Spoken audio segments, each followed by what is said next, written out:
akan pindah ke pemateri berikutnya. Ada Ibu Marleni, SPD, MPD. Beliau adalah Ketua Jurusan Pendidikan Sosiologi dari STKIP PGRI Sumatera Barat. Pada Ibu Marleni. Halo, Bu Marleni.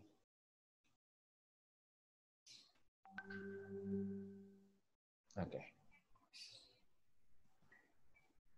Mic-nya masih mati, Bu. Di-unmute dulu mic-nya, Bu.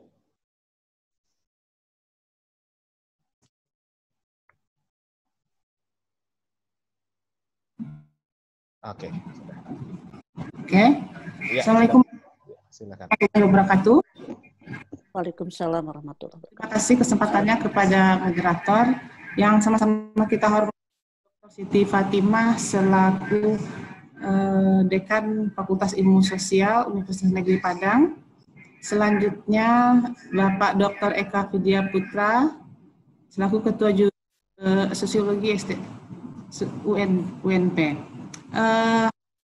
Dan panitia yang terhormat, terima kasih atas kesempatan ini. Kebetulan kita diberi kesempatan untuk share dan berbagi dengan subtema desain pembelajaran. Nah, berbicara mengenai desain pembelajaran, tentunya pada masa new normal ini atau pada kesempatan kali ini kita akan melihat bahwa pasca PSBB kemarin itu tentunya banyak hal yang tidak hanya pada satu aspek yang menjadi new, tetapi berbagai macam aspek itu akan ada tatanan pola kehidupan baru. Nah, salah satunya adalah kita dalam aspek pembelajaran atau pada dunia pendidikan, kita tetap harus memperhatikan hal-hal yang menjadi protokoler kesehatan dan keselamatan, yaitu tetap pada tatanan social distancing dan manajemen yang efektif efisien, pembelajaran online maupun pembelajaran offline yang sudah dilaksanakan juga sebelumnya. Lalu bagaimana desain pembelajaran atau teknis pembelajaran yang kita lakukan sehingga kegiatan pembelajaran atau tujuan pembelajaran tersebut tetap bisa tercapai. Nah, lalu dengan diterapkannya kebijakan pembelajaran secara daring, maka banyak dijumpai dan kita semua juga melihat di berbagai macam media pemberitaan bahwa muncul berbagai macam permasalahan. Nah, seperti tidak adanya perangkat, akses internet yang belum merata, seperti disampaikan oleh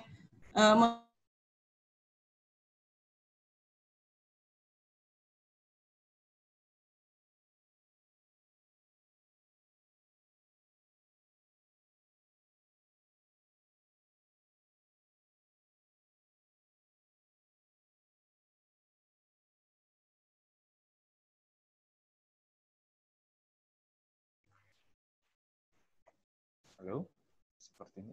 Halo. Halo, Bu Marleni.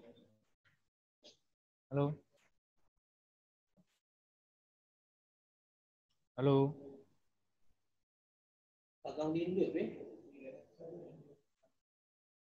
Jaringan tapi. Oke, sepertinya ada gangguan pada jaringan. Sebentar, Bapak Ibu. Kita akan menunggu Ibu Marleni untuk kembali bergabung. Oke, halo. Ya, sudah Bu, sudah. Oke, silakan dilanjutkan. Nah, dengan berbagai keterbatasan tadi, tentunya ada yang perlu kita sikapi untuk bisa menciptakan desain pembelajaran untuk kita masuk pada new normal yang sudah berjalan beberapa bulan. Nah, harus ada pembukaan keterampilan berpikir dan wacana berpikir kita. Nah, di sini kita saling berbagi aja, sharing. Kita mencoba untuk menawarkan bagaimana desain pembelajaran yang terintegrasi dan kontekstual.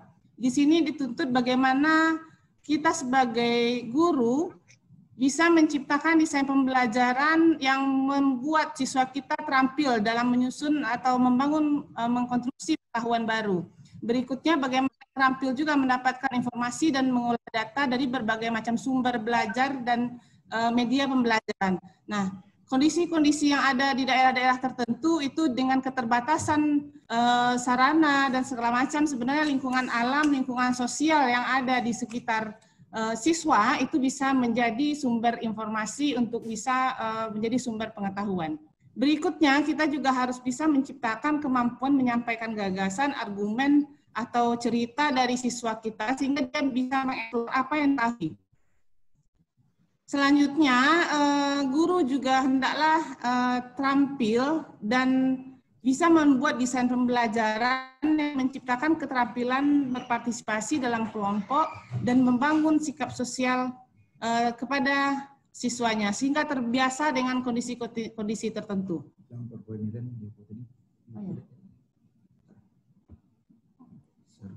Oh, dia hilang ya.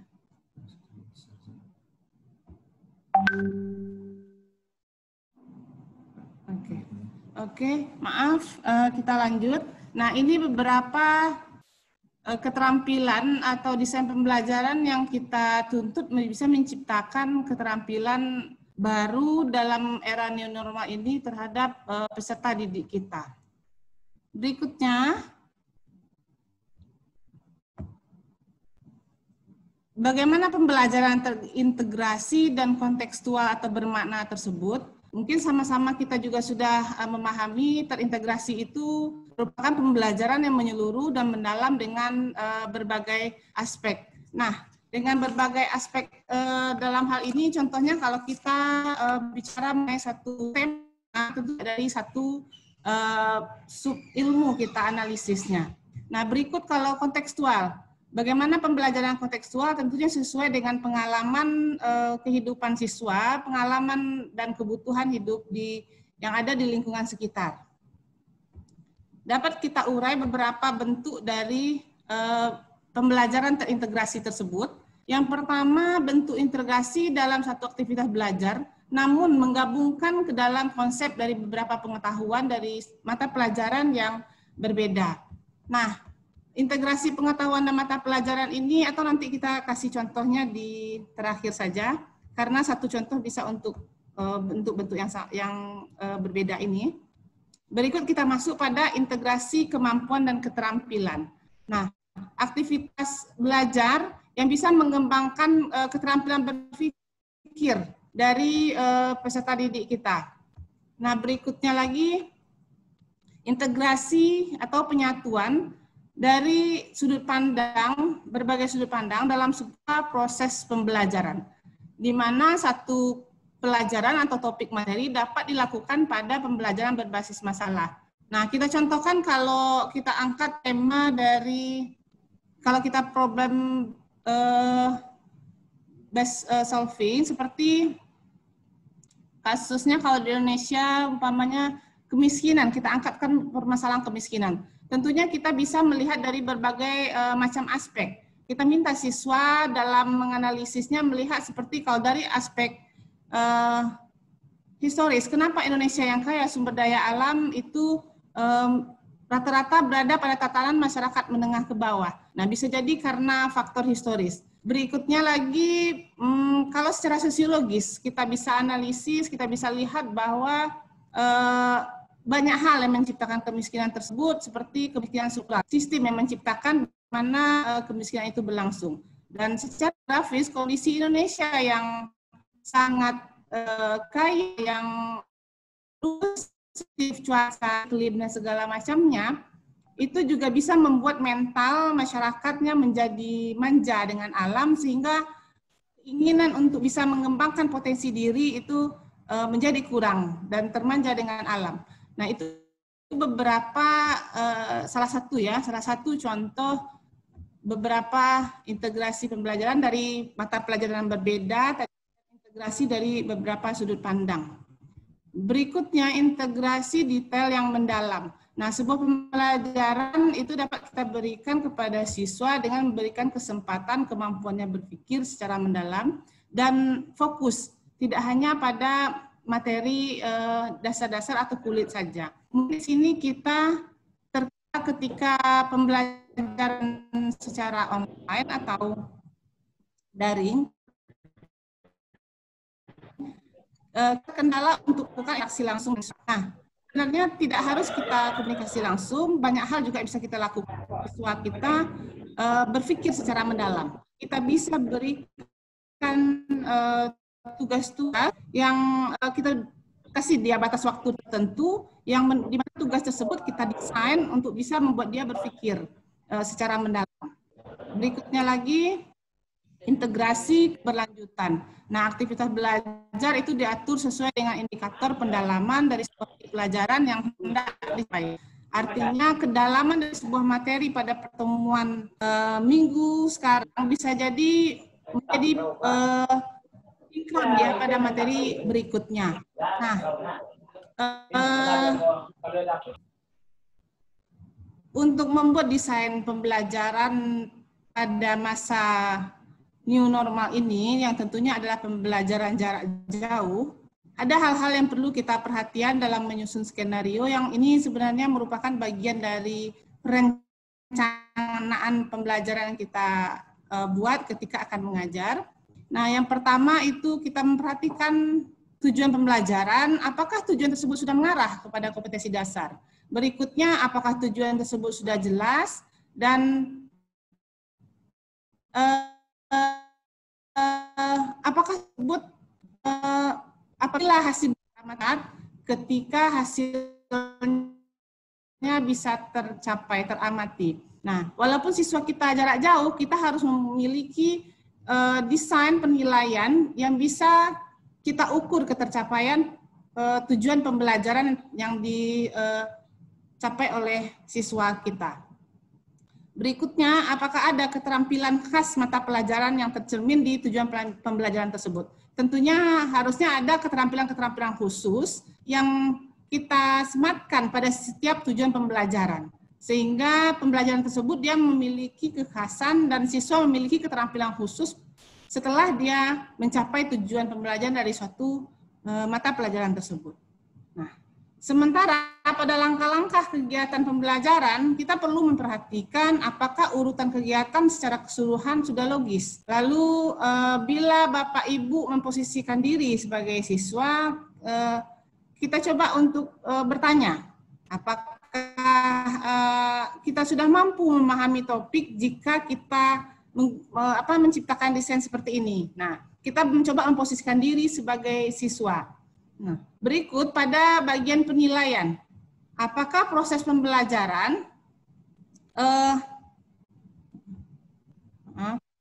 proses penilaian tersebut yang digunakan sudah bisa mengungkap apa yang menjadi tujuan pembelajaran dalam skenario tersebut. Jika itu sudah benar, maka bisa menangkap hasil belajar yang dicapai oleh siswa kita. Jika belum, bagaimana kita mendesain proses evaluasi tersebut?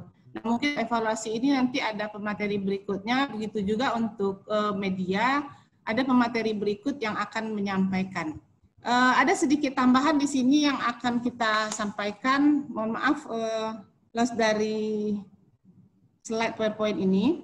Sebenarnya bentuk dan teknik pelaksanaan pembelajaran jarak jauh ini selain secara daring, seperti dikatakan tadi, banyak kendala yang ditemui di lapangan. Sebenarnya teknik luring juga tetap bisa dilaksanakan, tapi tetap dekat dengan pemanfaatan teknologi. Nah, seperti kalau pelaksanaan secara daring, sejumlah siswa itu mengikuti pembelajaran secara online sudah kita pahami bersama, namun ketika terkendala tidak tertutup kemungkinan siswa tersebut tetap kita bisa fasilitasi dengan sistem luring. Namun ketika kita harus menjaga jarak dan segala macam, sekolah tidak dibuka untuk siswa, umpamanya gitu. Nah, bisa kita membuka pos-pos belajar dengan melompokkan siswa dari 3 sampai 5 orang. Seperti minggu lalu kita sudah mendengar pengalaman dari teman-teman dari Kepulauan Riau. Teman-teman menyampaikan, waktu itu pemateri kita, siapa ya? pemateri kita yang minggu lalu, guru sosiologi di Bangkinang kalau nggak salah. Nah, kita bisa mengunjungi Tanjung Pinang, Bu, dan Batam.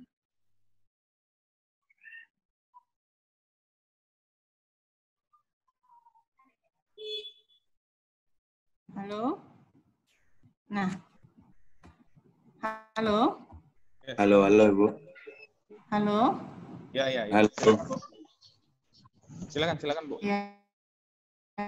Halo. Ya. Kita bisa mengunjungi siswa ke rumah-rumahnya, dan lanjut kita bisa juga membentuk kelompok-kelompok belajar di suatu tempat. Itu bisa membuat motivasi belajar siswa yang terkendala secara teknologi, mereka tetap termotivasi untuk bisa belajar. Nah, bisa juga kita menjemput tugas tersebut ke pos-pos belajar yang kita bentuk. Oke, mungkin itu yang bisa kita sampaikan. Sebenarnya ketika kita memaknai sisi positif dari COVID-19 ini, kita bisa menangkap bahwa seperti apa disampaikan oleh Prof. Eli tadi, bahwa COVID-19 sebenarnya merupakan salah satu yang menjadi faktor pendorong percepatan bagaimana sistem pembelajaran yang dituju dan apa yang dicita-citakan oleh dunia pada masa ini, yakni pada masa revolusi 4.0 menuju 4.5, tentunya pembelajaran dengan jarak jauh ini semua masyarakat harus siap dengan pemanfaatan teknologi untuk melaksanakan pembelajaran yang dalam artian tidak mengesampingkan tercapainya tujuan pembelajaran yang optimal. Mungkin itu saja yang bisa kita berbagi, mudah-mudahan nanti di diskusi lanjutkan. Terima kasih banyak, maaf. Assalamualaikum warahmatullahi wabarakatuh.